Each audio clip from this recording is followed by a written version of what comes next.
On July the 20th, the frontiers at the far end of Europe were changed by armed force. The murderous antipathies on Cyprus, the irreconcilable ambitions of Greeks and Turks, had finally led to Turkish invasion and humiliating defeat for the Greeks. The war signaled the new rise of an old power. So who are the new young Turks, and what are their ambitions?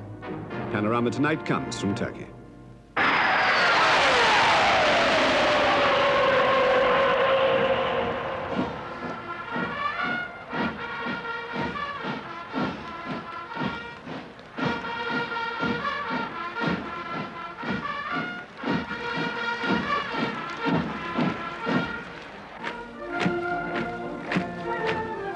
A country which senses its military muscles and likes what it feels is like a boxer who knows he's going to win his next fight.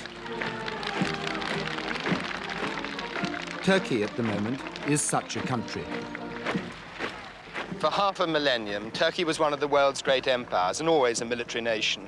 But it hadn't fought a war for over 50 years until last month it landed its troops in Cyprus. This day in Ankara, Friday, is Victory Day, when the Turks celebrate their defeat of the Greek army which invaded it after the First World War. It was a victory which gave Turkey its present frontiers. But today also they're celebrating what they regard as a military victory in Cyprus. Turkey is unified as it's never been before.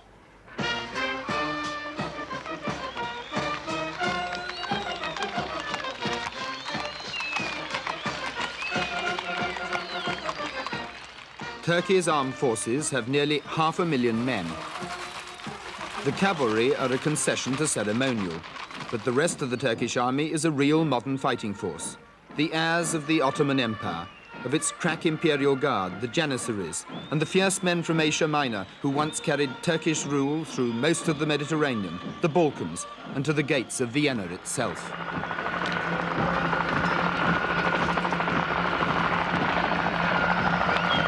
In Turkey, the Cyprus intervention has been immensely popular and has released an enthusiasm for their army that few Turks thought they would ever feel.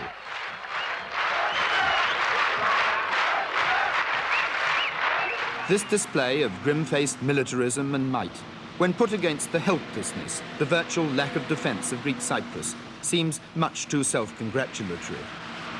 And the easy landing these forces made in Cyprus 6 weeks ago has produced the nastier face of jingoism, which national military success always seems to spark.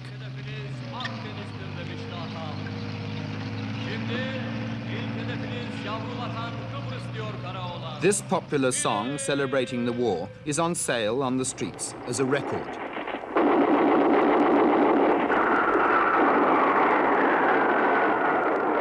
It may be a cheap piece of commercialism of the sort Turkey escapes no more than we do. But among the gewgaws and posters that are hawked in the crowded streets of Ankara, there are those showing the triumphant Turks smashing Cyprus, with the new folk hero, Prime Minister Ecevit, smiling down like a latter-day Tamburlaine or Genghis Khan. And the song itself says, "You bloody cursed Greek, they made you run for your life, didn't they?" And yet Ecevit himself is entirely confident of the reasons for Turkey's armed intervention.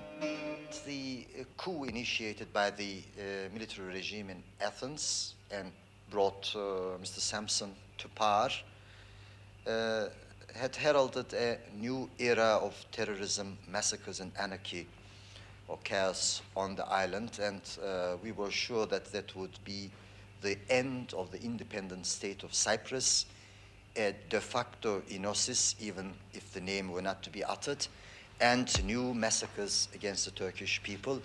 So we felt that if we didn't act in time, everything would have been lost, not only the freedom and safety of the Turks, but the whole state of Cyprus. So we had to do something about it immediately. But we didn't want to resort to military action. That's the reason why I went to Britain immediately after the coup. That is, I went there on the 17th and talked with Mr. Wilson, Mr. Callahan and their colleagues and inquired if we could do something together as to guarantor powers. Unfortunately, I couldn't receive a positive reply, and we didn't have any time to lose, so we acted. Were you bitter about the response you got in London from Mr. Wilson and Mr. Callaghan that they could not do anything? No, I had no right to be bitter. Of course, they had to make their own decision, but I thought that there would have been a greater chance, there might have been a greater chance of finding a more peaceful solution to the immediate issue before us, if we could have acted jointly.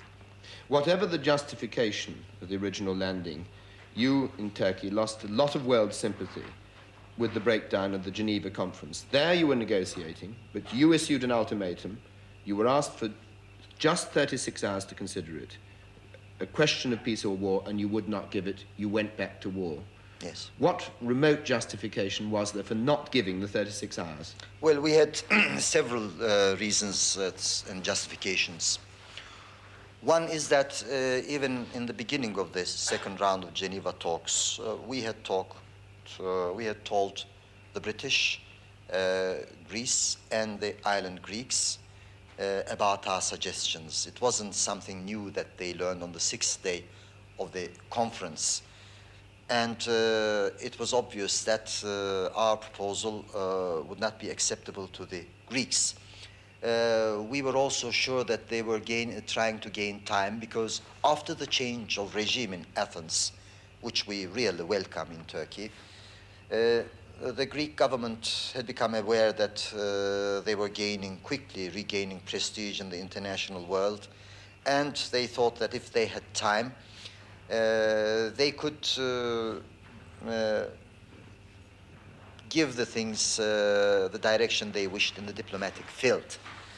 And another factor, there was a very serious case of security for the Turkish units. You know,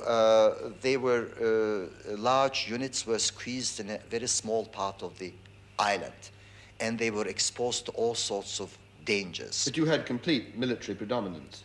Yes, but squeezed and almost imprisoned to a small area. They weren't being effective to secure the safety of the Turks elsewhere, and they could not even undertake their own security because they were exposed to all sorts of dangers within a small area surrounded by Greek forces. But Prime Minister, 36 hours is 36 hours, and it's difficult to believe that that short period would have totally changed the military scene. It does look, to many outsiders, as if you'd always intended to take a stage two and to take what you wanted by force, which is in fact what you did. Yes, but it was a matter of taking risks. We felt that we had taken all the risks we could regarding the security of the Turkish troops on the island by waiting so many days after the first Geneva talks. And there were several indications that the Greeks were after gaining time, after delaying tactics. One cannot escape history when trying to understand the enmity of Greeks and Turks. The Bosphorus, the neck which links the Black Sea with the Mediterranean, is the most important stretch of water in the world. The castles which crowd its banks bear witness to the struggles for its possession. This castle was built 520 years ago by an invading Ottoman Turk. It was constructed in the incredible time of 4 months from start to finish. It was his invasion base from which to do the unthinkable, to take the great city which stood a few miles downstream on the Bosphorus, Byzantium, Constantinople, for over 1,000 years the eastern capital of Christendom, the heir to Greek civilization. He captured Constantinople for Islam, an event to the Middle Ages as shattering as the dropping of the first atom bomb to our age. From then until this century, it remained the capital of the Turkish Empire, Istanbul. With the militant spiritual force of Islam behind it, the empire spread wider and wider, from central Russia to southern Arabia, from Egypt and Tunis to Bulgaria and Austria, and of course, the Turks possessed Greece. Its emperors were despots, but their Turkish and mercenary armies were consummately brave. From their vast palace overlooking the Golden Horn, the great Seraglio, the sultans ruled in luxury, isolated from reality in their pavilions, surrounded by the concubines of their harems. Wealthy beyond any humans before or since, their emeralds and rubies the size of cricket balls. Yet as Europe grew and strengthened, the empire shrank and collapsed. It was the First World War which finally destroyed Ottoman power. The Turks had fought on Germany's side. Afterwards, the Allies carved up the final fag ends of their empire. We occupied Istanbul and encouraged the Greeks to invade mainland Turkey. Shattered as they were, the Turks fought off the Greeks. In some of the most savage battles of history, the peasants of Turkish Anatolia routed the Greeks. The fleeing Greeks destroyed everything they could behind them. In return, the Turks expelled over 1 million Greeks who for centuries had lived in their country. There were appalling atrocities on both sides, new additions to the mythology of hatred. But there was also a new Turkish hero, Kemal Atatürk.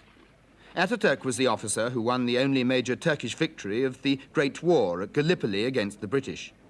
After the war for 3 years, he led Turkey to save itself from the Greek invaders. He was indeed father of the nation, and his memory lives on in the monuments to him which dominate modern Turkey. Because if Turkey had lost an empire, he led it to recognize itself as a viable nation. He completely modernized the country's dress, language, and customs. Islam was disestablished. Turkey was to be a modern Western state. Now, 36 years after Atatürk's death, the Turks are beginning to talk of a new Atatürk, a Bülent Ecevit, their prime minister. He was a member of Atatürk's party, but it had been out of power for years, including 2 years of virtual military rule.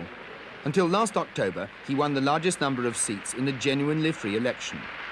He struggled along with a coalition government until the Cyprus crisis unified the country behind him in opposition to Greece. Prime Minister, how do you look at Greece? Greece, during this crisis, has had a change of government, but it's in a position now, since you have the military power on the island, where it would be almost too humiliating for Greece to just give in to you. How do you look at the Greek position? Well, if they looked at their foreign problems, international problems, in a realistic way, they shouldn't have a feeling of defeat. But unfortunately, they don't look at these matters in a from a realistic and contemporary angle. I have repeatedly said recently that they cherish these memories of the old Byzantine history. They have their, what they call, ideals of Hellenism, of material or spiritual enosis and so forth. Now, any nation in the world who cherished such dreams of past historic glory would not find rest in the present-day world.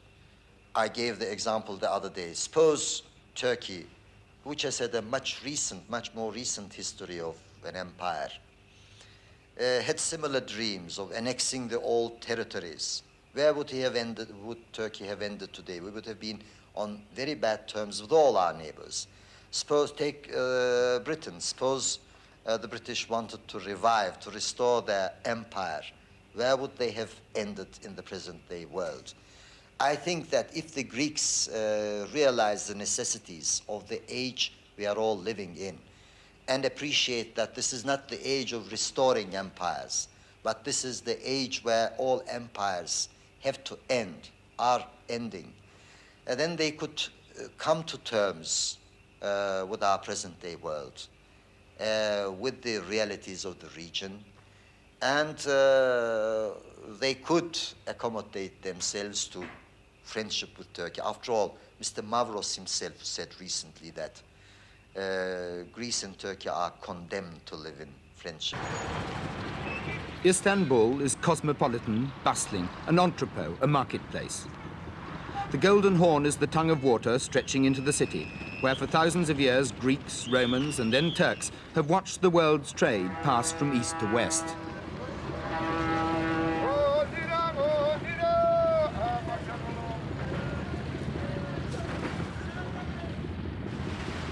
But Istanbul is now less multinational with the end of the empire. It's becoming profoundly Turkish. The people who flood into the city come mostly from Asia Minor, from Anatolia. Not Mediterranean or Arabic in origins, but a mixture of people originally from Central Asia, black-haired and usually fair-skinned.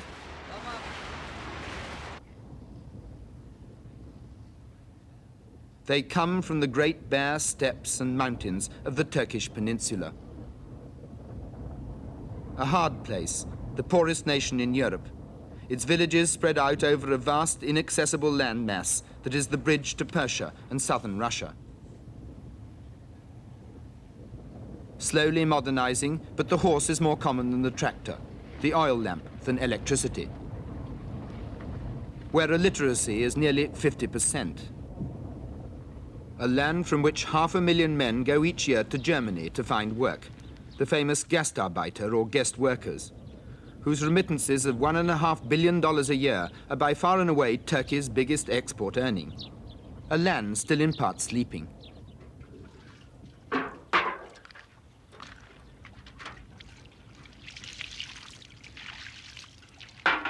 But Ataturk's reforms have penetrated even here. The freeing of women from the veil and much of the bondage of conventional Muslim subjection. Turkey has adopted the Swiss legal code, for want of a better. And the symbols of westernization and development are proudly shown, particularly the new Great Suspension Bridge, which for the first time has spanned the Bosphorus to link Europe and Asia Minor. For the Bosphorus is still a vital key to the great powers. Though its waters are Turkish, its use is regulated by international treaty. Its narrow channel is the route by which Soviet Russia reaches the Mediterranean. The Russian fleet, whose increased presence has so concerned America and NATO. Through its channels have poured the arms which fed the flames of Arab-Israeli wars. 2 years ago, Panorama's cameras filmed these Russian warships. For this reason, if no other, Turkey is a vital strategic interest. It's a member not only of NATO, but also the CENTO alliance, both designed fundamentally to resist Soviet expansion. It's their membership of NATO and the sharing with Greece of the alliance's eastern borders with the communist world, which has added so much alarm to the conflict with Greece of the last 6 weeks. To the strategic planners in Moscow, this and the Cyprus calamity can only bring comfort. To the West, only division and potential danger.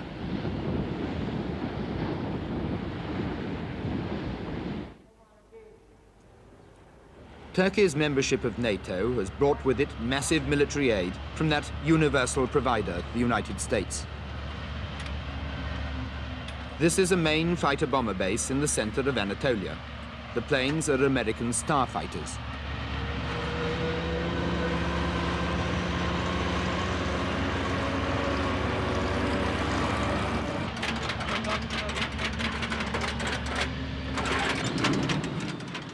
When I visited the base, the squadron was on standby because of the Cyprus crisis.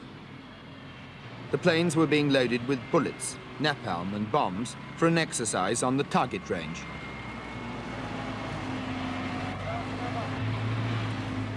But if the equipment is American, the pilots and personnel are all Turkish. This is not an American satellite, but very much its own master. Profilimiz sizlere dağıtıldığı gibi. IP olarak gördüğünüz şu IP'yi seçiyoruz. IP'de dörtlü kollar ikişer olarak ayrılacak. Turkey is only just coming into the full technological age. When these young men were born, there were less than 10,000 motor cars in the whole country, 3 times the size of Britain. Now their armed forces are a match for any in the area. This squadron won NATO's gunnery competition last year.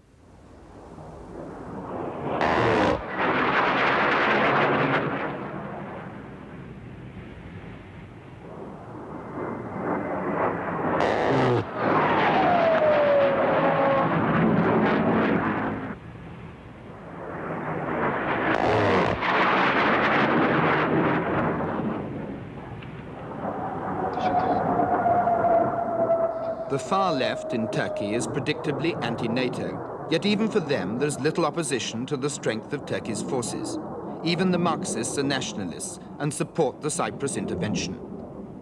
Has the NATO position been seriously damaged in this part of the Eastern Mediterranean, and what is your own attitude now to NATO?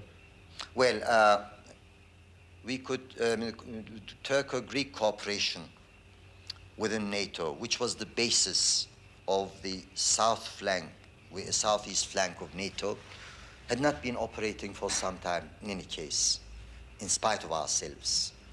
After all, we couldn't even hold the joint maneuvers that come under the NATO programs. I think the Greek decision to withdraw from the military structure of NATO will not change the actual situation very much, but what we needed to do was to change the actual situation. That is to make full cooperation between Turkey and Greece within and outside NATO possible. I think both countries has a lot to gain from that, and the whole of our region would gain from that. This was a mixed village of Greeks and Turks. It's clear that many of the Turkish Cypriot men in it were killed, an act of violence which has certainly been committed in reverse in other places, but which here has left the Turkish women in a state of shock and continued alarm for their safety. Because the mainland Turkish army is now just outside the village, the Greeks have largely evacuated themselves and their families, driving off with their possessions to refugee safety.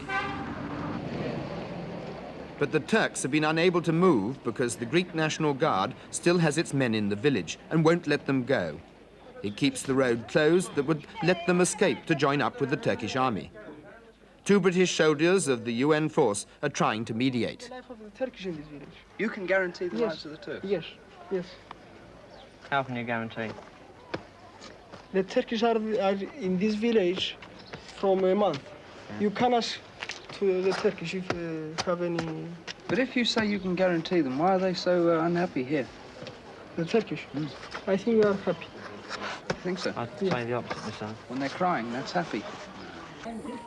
It's the Turkish Cypriot communities like these, which are still cut off in the island's communal confusion, that are the strongest provocation for further Turkish action. But in Ankara, despite the constant publicity when atrocities are uncovered in Cyprus, the most important public demonstration of grief was at the funeral of a Turkish journalist. He'd been caught by the Cypriot National Guard and allegedly shot while blindfolded.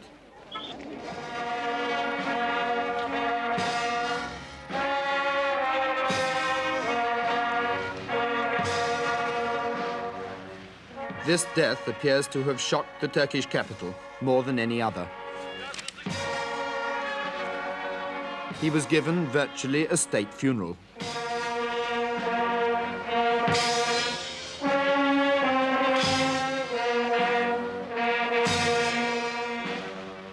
As his picture was carried through the streets in the cortege, Turks were saying, "How can we be accused of barbarity in the world's press?" Here was a man doing his job, protected by the Geneva Convention and shot down in cold blood. That's barbarity. Of all charges against them, of all images of themselves they resent, it's the one that they are barbarous people, Asians, not members of the humanist West. In private, it's admitted that the Turks have done tough things themselves in Cyprus, but that's the toughness of war, they say. So a non-combatant journalist is their symbol of Greek barbarity.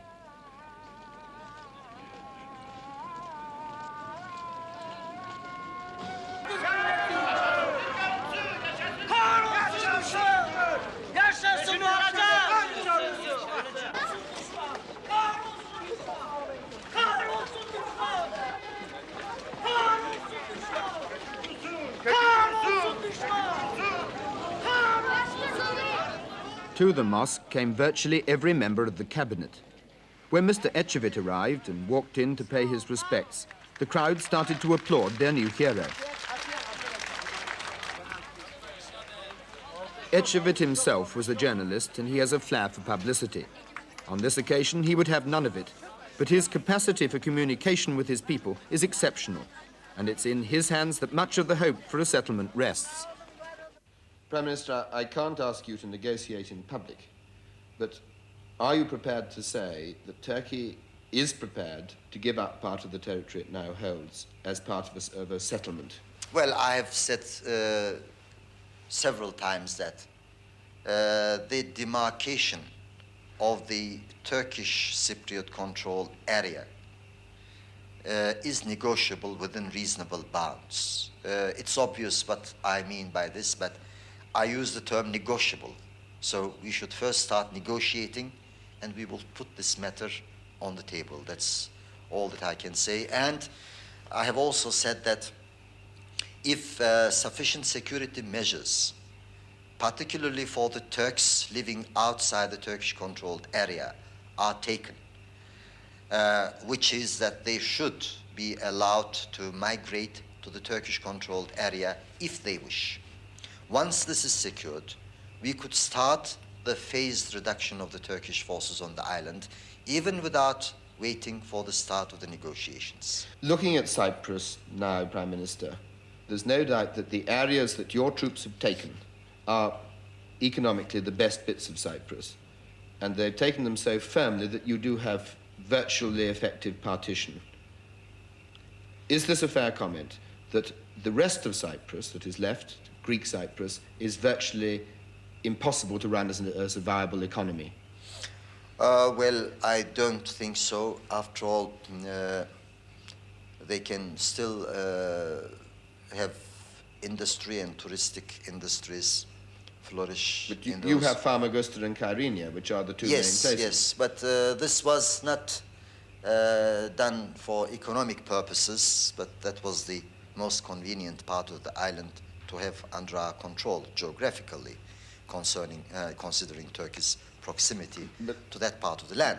But I repeat, it is economically the heartland of the country. Yes, so it seems. But after all, for a long time, the Turks suffered very heavily from economic oppression, and many Turks had to migrate to small enclaves, were even unable to till their own land. Now, what we have to do is to run. The Turkish community in the island, the Turkish administration should run the part they control very efficiently. And we don't intend to partition the island. We hope that there will be a federal structure. So, in a sense, it will be the wealth, it will be the commonwealth of the island. We have already started taking measures to save the crops and the cattle. I know how the British are sensitive on it. I have been listening to the British Broadcasting Corporation's broadcasts. And I believe that we shall be able to save the orchards, the citrus, the orange, etc., and to start the touristic installations in places like Famagusta and Kyrenia operate again. But what about the people? There's a very, very large number of Greek Cypriots have moved out of those areas, those rich areas, and are now refugees. Do you believe that they can feel secure enough, you can make them feel secure enough, that they would wish to come back and live inside the Turkish sector? Well, obviously, they feel they will be very secure in the Turkish area, so that they want to return there. But on the other hand, we are faced with open threats from the Greeks that they intend to start guerrilla activities in the Turkish-controlled area. This is not sufficient encouragement for us to invite back all the Greeks that have migrated from the now Turkish-controlled zone. What happens to the rest then? Well, you see, it's a complex problem. Whereas the Greeks in the Turkish-controlled area obviously feel secure about their lives and properties, the Turks remaining in the Greek-controlled area do not feel secure.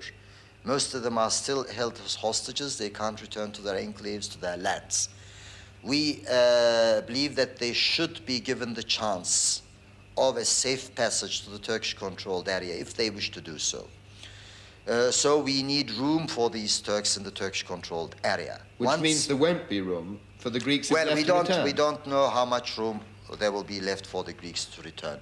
This should be one of the primary issues that should be discussed around the negotiating table, either with the participation of the guarantor powers or among the two community leaderships. But up in the mountains of Cyprus, there are still the young Greek Cypriots, the young men of Aoka, who are determined not to accept the fate brought to their island by the force of Turkish arms. President Clerides of Cyprus told Panorama last week of his conviction that trouble was bound to continue. It is my honest opinion that if Turkey intends to remain occupying a large section of the territory of the Republic, the people will fight to liberate that part. And I see no other way in which they will do this except by a protracted, bloody guerrilla warfare. I think that a divided island would never see a day of peace. If you force people to give up their land to which they're very much attached, their villages, their homes, the resentment will go from generation to generation, and there will be no peace in Cyprus. Prime Minister, you and Turkey were offended by the remarks of Mr. Callaghan after the Geneva conference that your army might well become a prisoner of Cyprus. Is there not a danger that you will get drawn deeper and deeper into Cyprus, particularly if terrorism and guerrilla war start there? Well, you should allow me to consider Mr. Callaghan's remarks as a warning, in the light of which we must take precautionary measures. That is, to prevent the possibilities of Greek terrorism emerging in the Turkish-controlled area. That should be one of our primary concerns. If most of the Turks, those Turks who wish to do so, settle in the Turkish-controlled area, and vice versa, there may be exceptions, of course, and we will never ask those Greeks who have remained in the Turkish-controlled zone to leave the zone. But if this will be the general pattern, there will be no danger of terrorism.